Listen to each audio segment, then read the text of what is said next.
Hello everyone, welcome once again a lesson for you.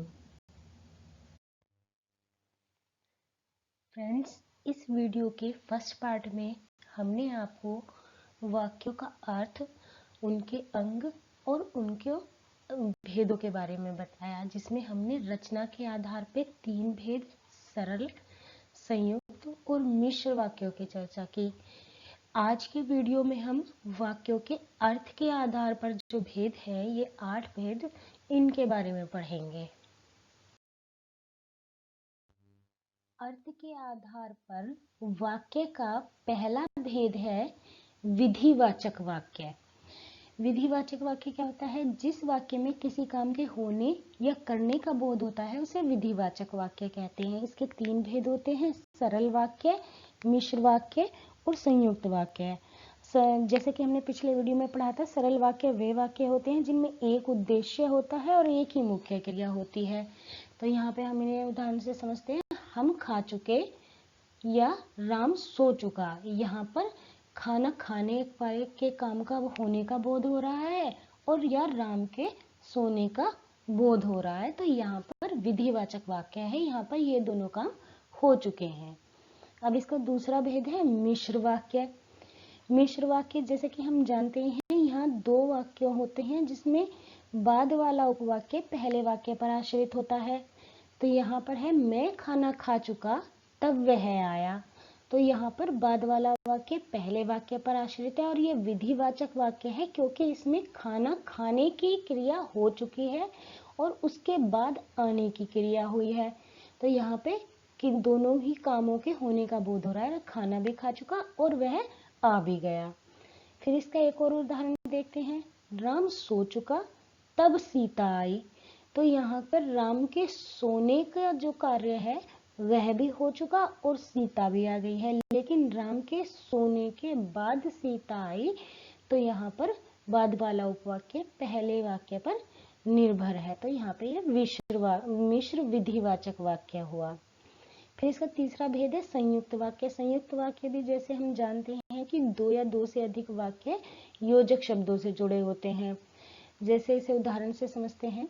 मैंने खाना खाया और घूमने निकल गया। तो यहाँ पे 2 वाक्य हैं, मैंने खाना खाया, घूमने निकल गया, और दोनों और योजक शब्द से जुड़े हुए हैं। अब ये विधिवाचक वाक्य कैसे हुआ कि इसमें किसी काम के होने का बोध हो रहा है कि मैंने खाना खाया, यानी कि खाना खाने की क्रिया हो चुकी और उसके बाद घूमने निकल गया, तो उसके बाद घूमने की भी क्रिया हो गई। इसका दूसरा उदाहरण है अंग्रेज भाग गए और भारत आजाद हुआ। यहाँ पर 2 काम हो रहे हैं, अंग्रेज भी भाग गए और भारत भी आजाद हो गया। तो यहाँ पर संयुक्त वाक्य है। ये विधिवाचक वाक्य है। इनको विधानार्थक वाक्य, विधिबोधक वाक्य या विधानवाचक वाक्य भी कहा जाता है। इसका दूसरा भेद है निषेधवाचक वाक्य, जिससे किसी काम के या बात के न होने का बोध हो। मतलब यहाँ पर नहीं का प्रयोग होता है कि जिस वाक्य में कार्य के नहीं होने का बोध हो रहा होता है। जैसे इसे उदाहरण से समझते हैं। ये भी 3 प्रकार के होते हैं: सरल वाक्य, मिश्र वाक्य और संयुक्त वाक्य। सरल वाक्य वो होते हैं जहाँ एक ही क्रिया होती है। जैसे मैं वहां नहीं गया, तो यहाँ पे नहीं शब्द आ गया है, तो यहाँ पे किसी कार्य के नहीं होने का बोध हो रहा है। दूसरा उदाहरण है मैंने खाना नहीं खाया। यहाँ पर भी खाना नहीं खाने का बोध हो रहा है, यहाँ पर नहीं शब्द का प्रयोग हुआ है। तो ये निषेधवाचक वाक्य है। इसका दूसरा भेद है मिश्र वाक्य। मैं कल शहर नहीं था इसलिए वहां ना जा सका। अब इसमें क्या है कि वहां क्यों नहीं जा सका? क्योंकि वहां पर मैं शहर में नहीं था। तो यहाँ पे नहीं शब्द आ चुका है, तो ये निषेधवाचक वाक्य हो गया है। दूसरा उदाहरण है मैं खाना नहीं खा रहा जब तक वह नहीं आता। तो ये भी निषेधवाचक वाक्य है। यहाँ भी नहीं का प्रयोग हुआ है क्योंकि यहाँ पर भी किसी क्रिया के न होने का बोध हो रहा है। फिर इसका तीसरा भेद है संयुक्त वाक्य। इसका उदाहरण है भारत आजाद नहीं हुआ था और अंग्रेज जाने लगे, यानी कि भारत के आजाद होने का काम पूरा भी नहीं हुआ था और अंग्रेजों के जाने का काम शुरू हो गया था। तो यानी कि भारत आजाद नहीं हुआ था, यहाँ से पता चलता है कि ये कार्य पूरा नहीं हुआ था।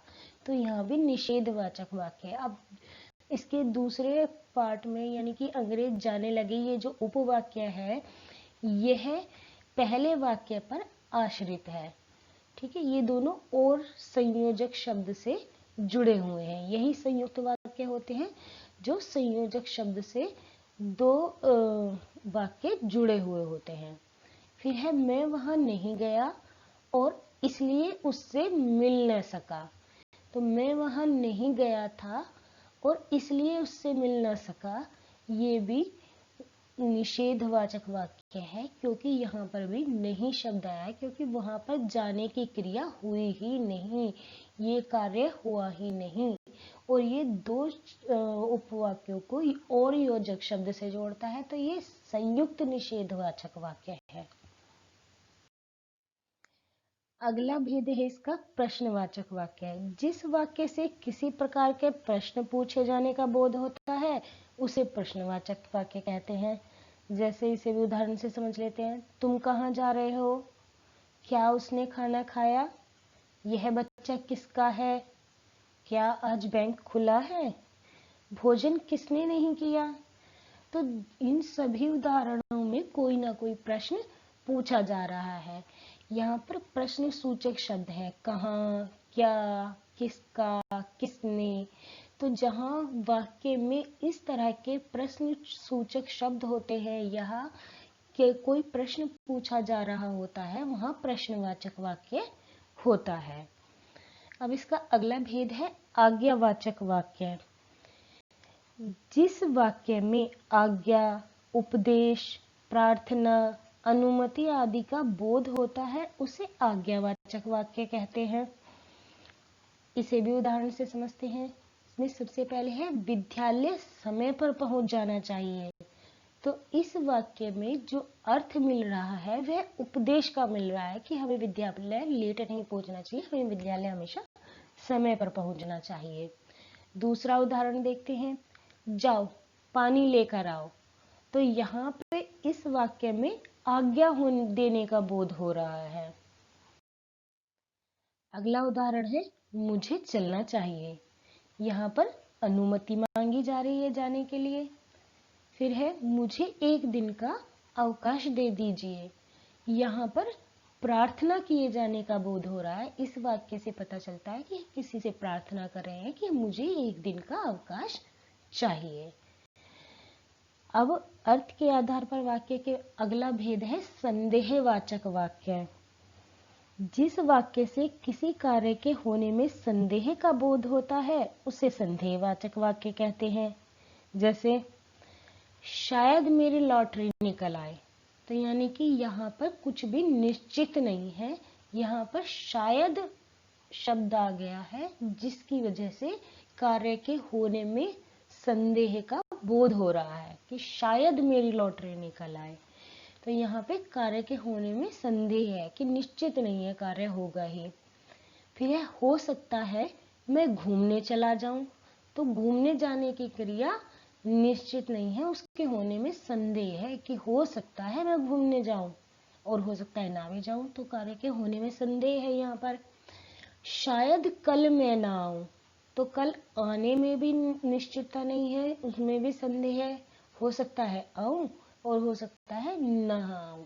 तो जहां पर किसी कार्य के होने में संदेह हो, ये नहीं है कि वह कार्य होगा ही, हो भी सकता है और नहीं भी हो सकता, वहां पर संदेहवाचक वाक्य होता है। अब वाक्य का अगला भेद है संकेतवाचक वाक्य। जिस वाक्य में एक बात या काम का होना दूसरी बात या काम के होने पर निर्भर करता है उसे संकेतवाचक वाक्य कहते हैं। यानी कि एक कार्य तब होगा जब दूसरा कार्य संपन्न होगा। इसे भी उदाहरण से समझते हैं। पानी ना बरसता तो फसल सूख जाती। यानी कि फसल का होना पानी के बरसने पर निर्भर करता है। तो यहाँ पर हम कहते हैं कि पानी ना बरसता तो फसल सूख जाती, और पानी बरस गया है तो फसल हो गई है। तो यहाँ पे संकेत कर रहे हैं हम कि पानी बरस गया इसलिए फसल हुई है, पानी नहीं बरसता तो फसल सूख जाती। तो पहले काम का होने, जैसे पानी के बरसने पर फसल का होना निर्भर है। यहाँ संकेत करें कि फसल सूख जाती अगर पानी नहीं बरसता। इसमें और एक उदाहरण देखते हैं।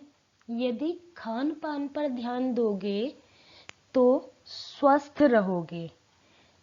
हमारा स्वस्थ रहना किस पर निर्भर कर रहा है? खान पान पर। तो यहाँ पर भी संकेत हो रहा है कि अगर खान पान पर ध्यान दिया जाएगा तो ही हमारा स्वास्थ्य अच्छा रहेगा। अगला उदाहरण है, परिश्रम करने पर सफलता अवश्य मिलेगी।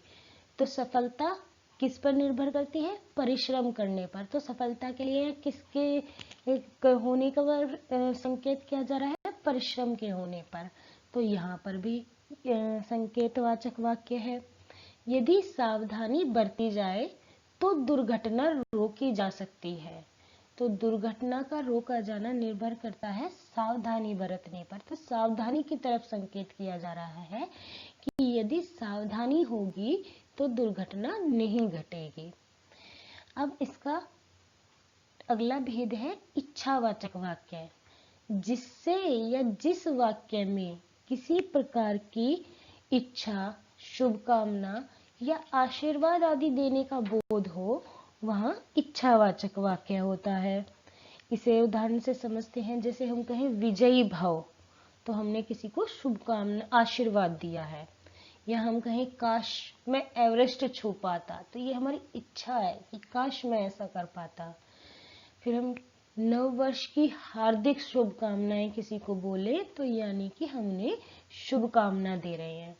या हम कहें ईश्वर तुम्हें प्रसन्न रखे, तो हम यहाँ क्या कहें कि आशीर्वाद दे रहे हैं। हम ईश्वर से कह रहे हैं या हम इच्छा कर रहे हैं कि ईश्वर तुम्हें प्रसन्नता दे। तो यहाँ पर इच्छावाचक वाक्य होता है। और इसका अंतिम भेद है विस्मयादि बोधक वाक्य। जिस वाक्य से विस्मय, हर्ष, शोक, घृणा, प्रशंसा आदि होने का बोध हो, उससे विस्मयादि बोधक या विस्मयादि वाचक वाक्य कहते हैं। इसे भी उदाहरण से समझते हैं। जैसे कहें हम, वाह कितना सुंदर दृश्य है, तो यहाँ पे हम क्या मतलब प्रशंसा से भर गए हैं, हर्ष सा आ गया है हमारे अंदर। इसी तरह ओह बहुत बुरा हुआ, तो यहाँ पे हमें क्या है, शोक उत्पन्न हो रहा है, हमें बुरा लग रहा है किसी चीज के लिए। या फिर हम बोले छी कितनी बदबू आ रही है, तो हमें घृणा हो रही है बदबू से। तो यहाँ पर विस्मयादि बोधक वाक्य होता है। इन वाक्यों की पहचान ये है कि यहाँ पर विस्मयादि बोधक चिन्ह होता है। जैसे आप वह, ओहो और छी के बाद देख रहे हैं कि विस्मयादि बोधक चिन्ह लगा हुआ है। फ्रेंड्स, उम्मीद है आप लोगों को मेरे पढ़ाए गए वाक्य के ये भेद समझ आ गए होंगे, आप लोगों को अच्छे लगे होंगे। और जो भी मैंने पढ़ाया है वो कोशिश की है कि बहुत सरल ढंग से आप लोगों तक ये पहुंचाऊं। हो सकता है मैं इसमें सफल भी रही हूँ। आप लोगों को मेरे ये पढ़ाया हुआ कैसा लगा कमेंट करके ज़रूर बताइएगा। और साथ ही अगर आपने मेरे चैनल को सब्सक्राइब नहीं किया है तो चैनल को सब्सक्राइब भी कर दीजिएगा। Thanks for watching.